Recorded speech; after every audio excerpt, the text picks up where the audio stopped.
Hello everybody, my name is Arashi, your coach of the Groningen Noctowls, bringing you week 6 of the MPL as we take on MaxRapture, coach of the Tasmanian Toxicroaks. Now me and Rapture, we have a little bit of a history now in terms of battling in draft leagues. In the BBL, he defeated me, while I defeated him in the quarterfinals of the PMC last season. So currently it's 1-1.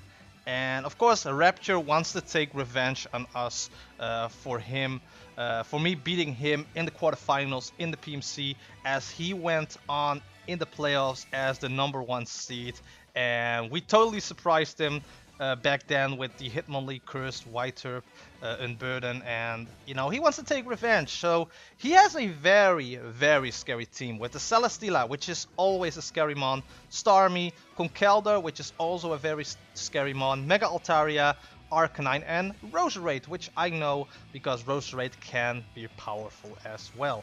So I'm bringing my Mew with Rocky Helmet, my Mega Beedrill, Terrakion with the Choice Band, Goodra with the Assault Vest. We have Torkoal with the Absorb Bulb, because if needed, 1v1 with the Starmie, we can take a hit from the Starmie, like a Hydro Pump, even a Choice Specs Hydro Pump if I'm not mistaken, and then after the Absorb Bulb we can Solar Beam it to Oblivion. So that was my mindset for bringing Absorb Bulb on the Torkoal. And we have the Diggersby, which is of course Choice Scarf this time. So, as I said before, a lot of history between me and MaxRapture right now with the BBL and the PMC matches that we did. And we are going to start out with our Mew, because Mew is a safe lead for us most of the time. And the background of today's video is amazing, and shout out to Aaron2for20 for doing the replay again. You know, he is an amazing guy when it comes to Citra replays, and this is such a beautiful background. So he starts out with Celesteela. I'm going to put up my Stealth Rocks as he switched into his Starmie. Now his Starmie, of course, is going to straight away Rapid Spin the Stealth Rocks away. So he probably prepped know that I went for a Stealth Rocks here. So him going into the Starmie then, and then he can Rapid Spin it away. I'm going to Shadow Ball the Starmie, and that is going to do amazing damage to the Starmie. So at this point, I can just fire off another Shadow Ball. So he's going to switch out his Starmie into his Altaria, and I decided to just put up the Stealth Rocks again. I could have gone for the Shadow Ball, but I know there was a chance he was going to switch out. So Stealth Rocks, I was like, if we can put up the Stealth Rocks again, it can help out us so much in this match. Now, he's going to, as said before, went into his Mega Altaria, he's going to Mega Evolve, and he is going to Dragon Dance. Now, I knew a Dragon Dance was coming, and I knew that could be scary. Now, I did the calculating for my Mega Beedrill against this Altaria, and what I saw in the match,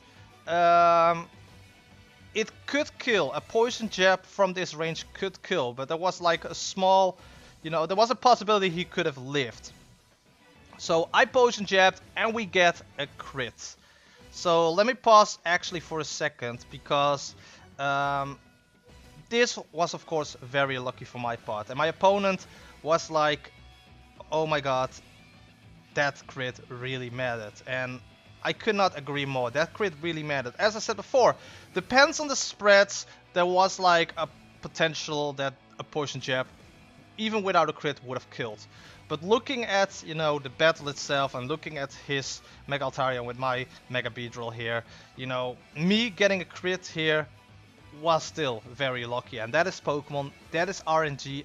I've been on the receiving end of that unfortunate stuff in the past. And yeah, this really, I felt so bad, because as I said before, you know, he wanted to take revenge on me after me beating him in the PMC, and I like competitive. I like the competitive aspect of that. Like, we have a history now. Our battles were always pretty much fun and always, you know, pretty much respectable to each other.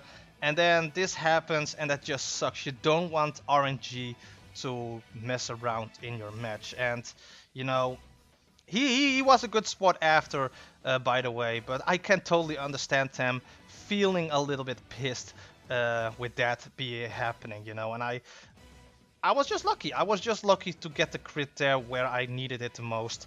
But you know, that is Pokemon, and unfortunately that stuff happens sometimes. But IU turned out on his Celesteela and went into the MVP of the BBL, the Torkoal here.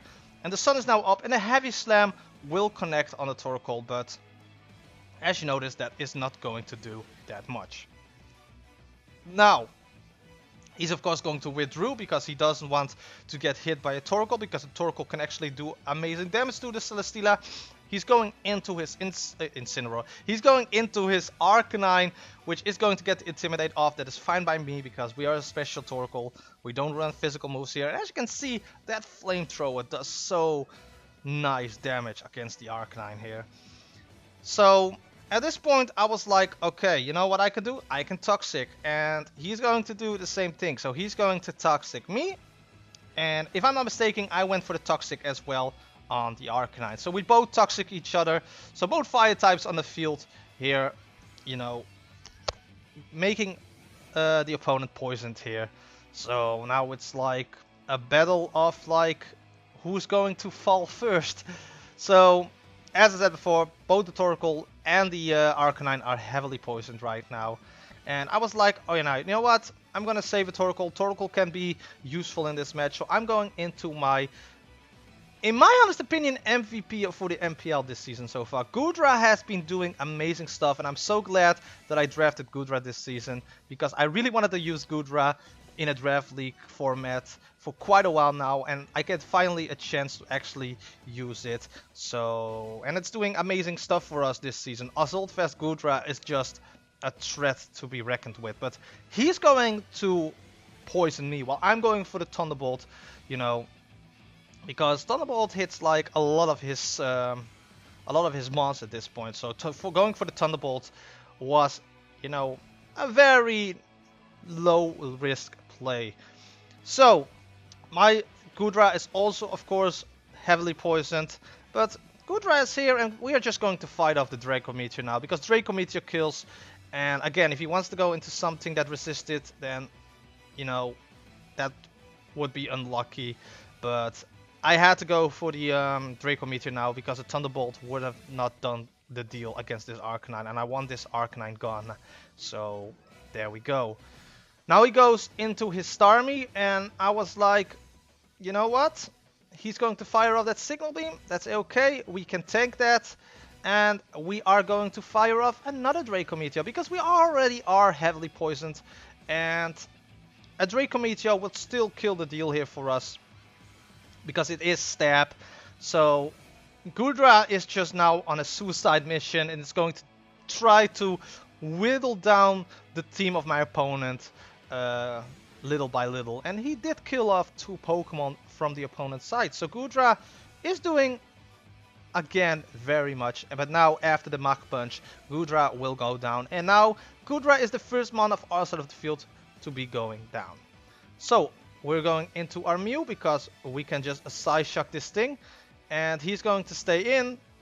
And he's going to pretty tank that, in my honest opinion. And he's going to knock off my my Mew, which is fine because we have the Rocky Helmet. So the Rocky Helmet will do some more chick damage to the Conkeldurr. So the Conkeldurr is now, you know, whittled down to like 40% or something, which is very useful because Conkeldurr could still be a huge threat for my opponent against my team with the Diggersby and Terrakion still in the back.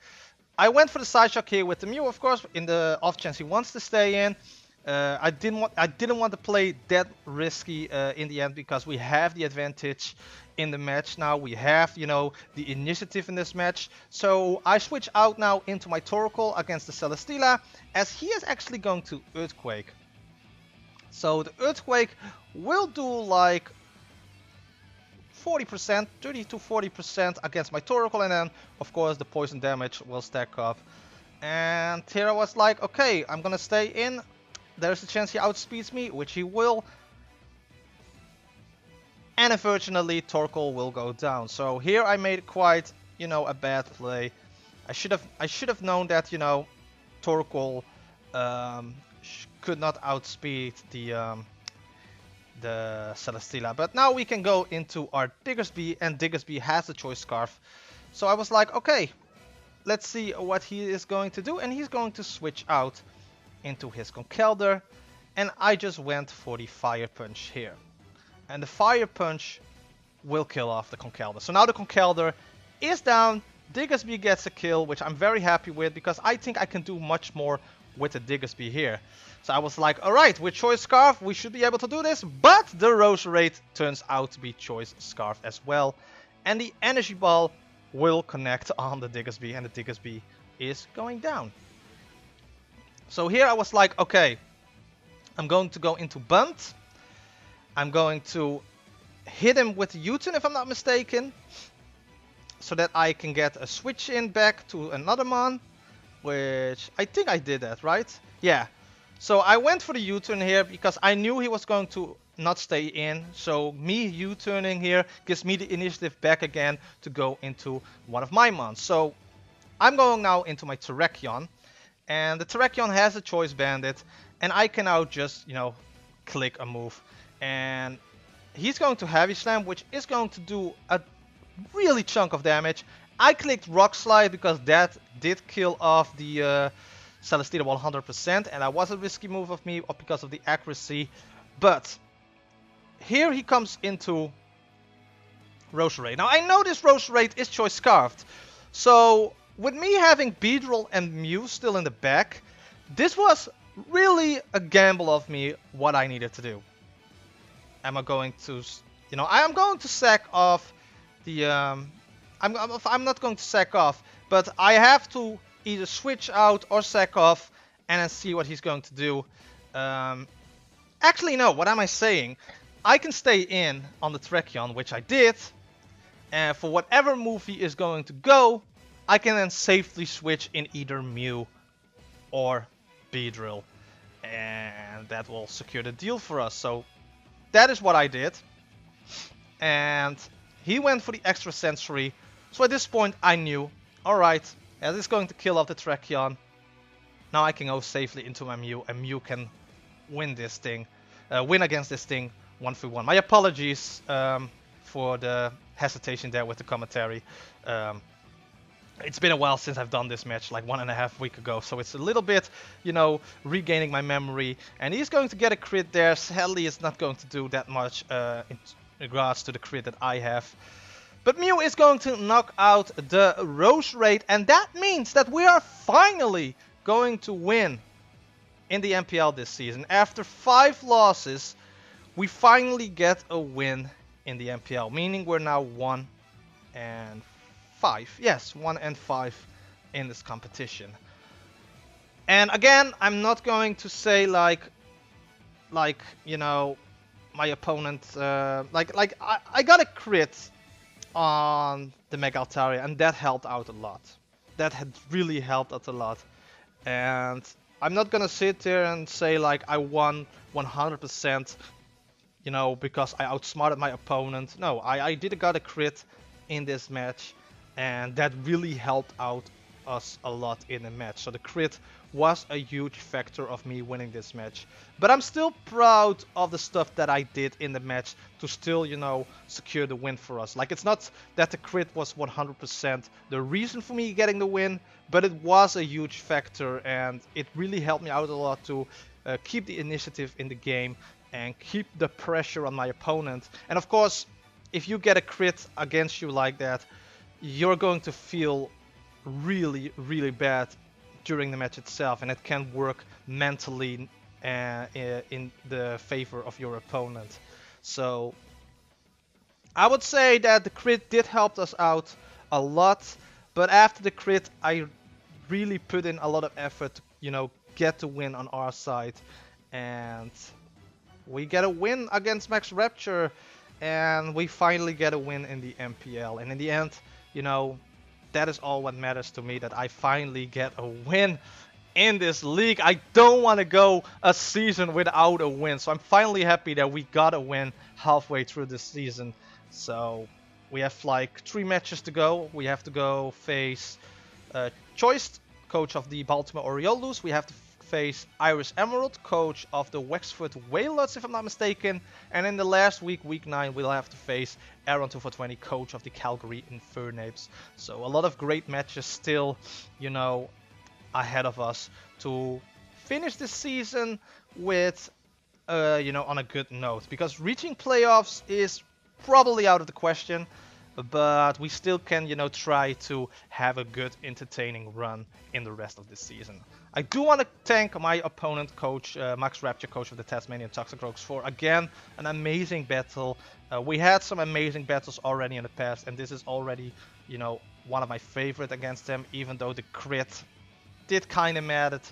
But again, I have massive respect for Rapture as a coach. Go check out his site once it's up, because his commentary is always fun to watch as well. And of course, it will be in the description below, as well as his channel, as well as the links to all of the other coaches down below, as well as Aaron 2420, of course, for him providing this amazing replay. By the way, can we just actually check the background again? Because I saw this, I was amazed. Can we actually see that? Can we actually see the background again? No? Is it not going to work? No, it's just going to crash. Alright, I'm going to end this video off here. Thank you guys for watching. If you enjoyed this, don't forget to hit the like button, comment, share this video with others, subscribe button down below, and hit that bell icon, because then you get notified every time I upload another video, and that is sincerely appreciated. But I'm out of here. Thank you guys so much for watching again, and until next time. Bye bye!